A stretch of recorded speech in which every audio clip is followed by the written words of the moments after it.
Yes, sir, we're officially back at it. This is Boog Nice coming at you with the SH Figuarts Street Fighter V video game Ryu figure review. Let's do it. This ain't for no scalper. You a scalper? Then fuck out shit. This one's for them real collectors. That's army building and posing figures. Marvel Legends, imports, mini matey, I'm fucking with them. Hype beast, we know about you. Stay buying figs, don't know about it. And taking a look at the left side panel, and you can see it says Street Fighter V. There's a picture of Ryu, says number 1 Ryu SH Figuarts. On the opposite side, more logos, more the same.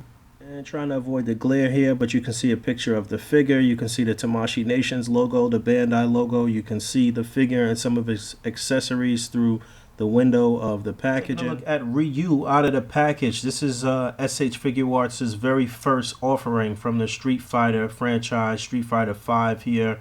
And yo, this is a very nice figure. I am pretty pleased overall with this figure so far.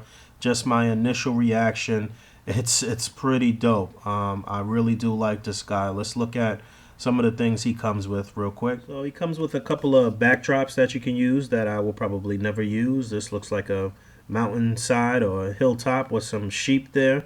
And this looks like a rainforest or something like that. I would assume these are locations from the video game. Correct me if I'm wrong in the comments below. And then he's got some instructions, but real men never use instructions. And straight out the package, he comes with a set of fisted hands, and you can see his little signature bandana there, but it is without the hanging flap, so that is another accessory. I'll add that on and I'll swap out his hands real quick. Ported that in, and that was easy to do. No issues there, no issues taking off the hands. Then he comes with a set of open hands with the fingers slightly spread, and they're fixed in this position so you are able to simulate his fireball throwing power. And these look pretty good, but they look kind of big to me, actually. And then he comes with a couple of different faces. He's got one angry face here with the eyes looking to our right, to his left. And you can see it's just the lower portion of the face right below the bandana. So I'm assuming you'll have to take off the top of his dome piece and put that on, and then swap the back of the tail of the bandana back on this one too. So that was fairly simple, and that looks very good. I really do like the way that he comes with another angry face with the mouth open.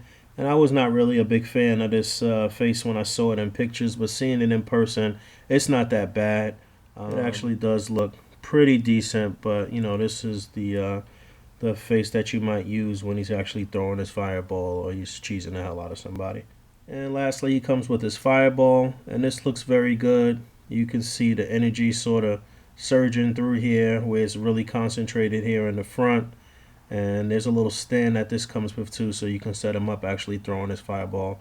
I guess I'll show that real quick. Two parts to the stand. You can see the base, and you can see the arm here, which will tab into the base, and then this part will port into the bottom of the fireball. Something like that. I didn't really get it in the best pose, but you get the idea.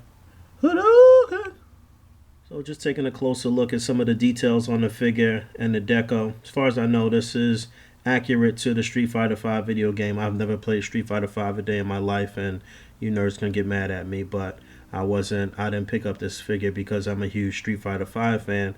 I picked up the figure because this is something totally new from Figuarts, and I wanted to support. And I knew that they were going to do some innovative things with Articulation, which I'll get into in a moment. But as far as the deco goes, the gi looks good. You can see the little tattered portions here around the shoulders. And again, that is accurate to the video game. And the texture for the gi is very nice. It's almost like a rubbery material here. The belt is a different texture, and the belt in this bottom portion of his gi is sort of a separate piece. And you can see more tattered portions down there at the bottom, and his gloves look like they're authentic boxing gloves. And tell me in the comments what this little emblem means, but those look good, and the fingers coming through the gloves look very good. You can see some more Japanese writing here on the belt of his gi. The detail on all of the faces look pretty good. Again, much better in person than they looked in pictures. But everything looks good here. The skin tone looks really good. The musculature. So I think this figure really shines in the articulation department. I mean, there's so much articulation, and it's so unique in how they did this that it's a good possibility that I may leave some things out. I often do. You know, it is what it is. But as far as the head and neck goes, the neck moves independently of the head. So you can get the neck to move up and down, and then the head can also move on the neck as well. So you get a very good range of motion in the head. Look at that, looks like he's exercising. So it'll pivot, turn left and right, do a full 360. It'll look up just about that far, and as you can see, it can look down really, really far. Now the shoulder is on a ball joint closer to the upper torso. I don't know if you can see that. It's on like a double ball peg, but it also allows for some butterfly movement, and it allows for the arm to kind of rotate on that joint as well. So you don't really need a cut at the upper bicep in order to rotate here. You know, it would have been nice just to have that anyway, just because I'm just thirst for articulation and always want as much articulation as possible, but not really necessary. It's functioning. You can get the arms pretty far forward and back and make them do a full 360 and all of that good stuff. As far as the elbow goes, it is a double jointed elbow. Also in this joint, you have the ability to rotate the forearm on this joint as well. So you can see the hinge there, and you can see rotation, and that's something that I don't think I've ever seen before. And you can see it looks a little funny from behind, but it is fully functional, and it does allow for a very good range of motion when you're trying to simulate his power set. And then you also get rotation on the wrist and a hinge on the wrist. Same thing on both sides as far as the arms go. The upper torso moves independently here at the upper torso. You can get them to move up and down. Seems like there's some ab articulation in there as well. Then there's also a waist swivel. Like I mentioned earlier, this is a separate piece, so it doesn't hinder any of the articulation in the lower abdomen or on the upper torso. I actually saw some Japanese guy's review that had no words, and it was just showing the figure and the music, but he had took off this entire gi and showed the upper body and showed all of the articulation. So there is tons of articulation here, and you really can kind of push them to the limit. I'm just not going to go nuts right here right now. And then you can see here at the pelvic area, it looks like that sort of new articulation scheme that they introduced on the Dragon Ball Z Goku figure. So you can see there's 2 points on either side. It allows for a split, and you still get rotation there. Very good range of motion on the legs. You can get his legs up, get him in side kicks, get him in a roundhouse, you know, do all of the kicks that you need to do, again, to kind of simulate all of his moves from the game. And you get a double jointed knee. You get a nice deep pivot on the foot and a hinge. And this guy has a very, very nice range of motion. Also, the strap for his belt rotates here, so that doesn't get in the way, and the back of his bandana or his headband rotates here as well. So the big debate right now is whether or not you should fully invest in the Storm Collectibles Street Fighter line or in SH Figuarts. They're both doing the characters from Street Fighter V.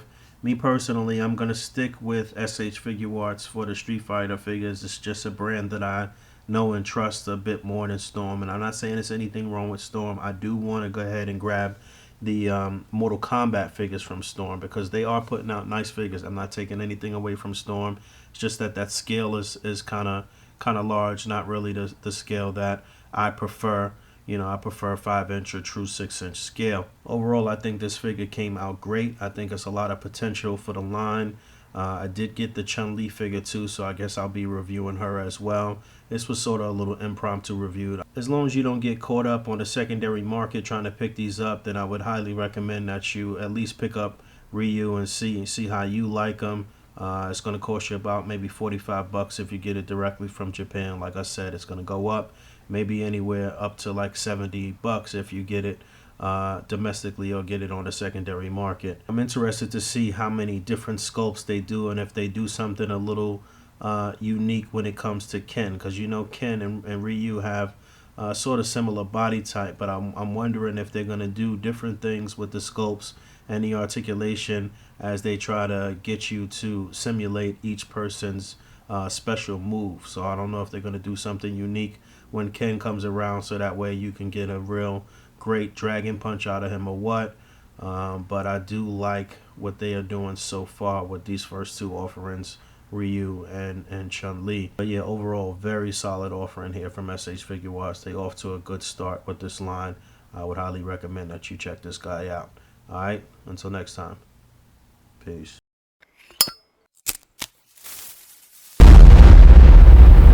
That's crispy. Few quick size comparisons. You have the DC Bombshells Harley Quinn on the far left, which is sort of like a 7-inch scale figure. You have the Figma Solid Snake, which is supposed to be 6-inch scale figure.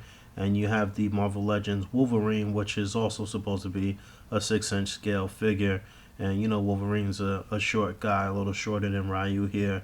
But that's how he's stacking up against some other figures from other lines.